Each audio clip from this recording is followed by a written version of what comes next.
Hello, this is new to YouTube as a channel called Physiocrat, but I've had it as a blog for about 15 years and there's about 1,700 entries and I've had about 200,000 views in all that time, so it's not a great following, it's not viral or anything like that, and I've got no expectation that it ever will be.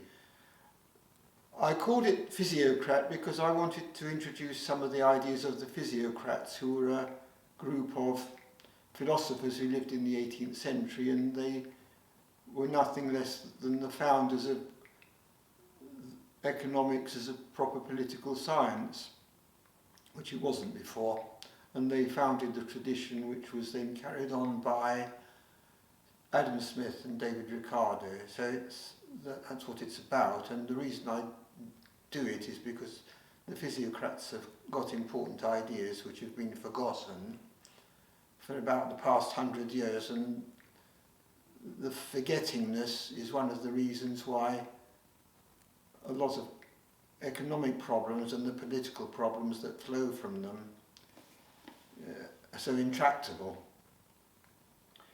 But I'm not going to talk about economics today. I'm going to talk about statues and the pulling down of statues. The events of a couple of weeks ago at Bristol reminded me of the toppling of the statues of Lenin in the end of the communist era in 1989.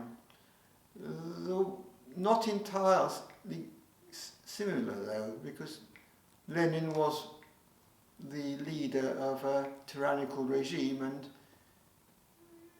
giant statues of Lenin were put there just to make the point clear to everybody. This was a slightly different matter. But things have moved on. A fortnight ago it was the mob, and now it's politicians are latching onto the bandwagon of we've got to get rid of statues because they're part of our dark history. Well, yes, countries have got dark histories. Every country's got dark histories.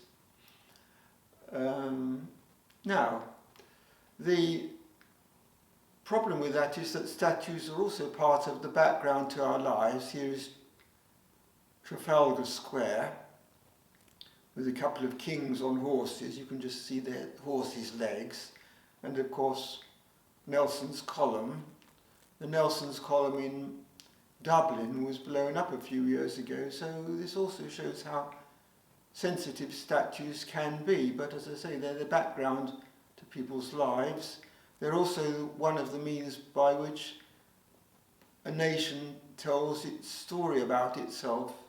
So if there's any concerted move to change that story, there's going to be reactions. I think politicians are playing with fire here.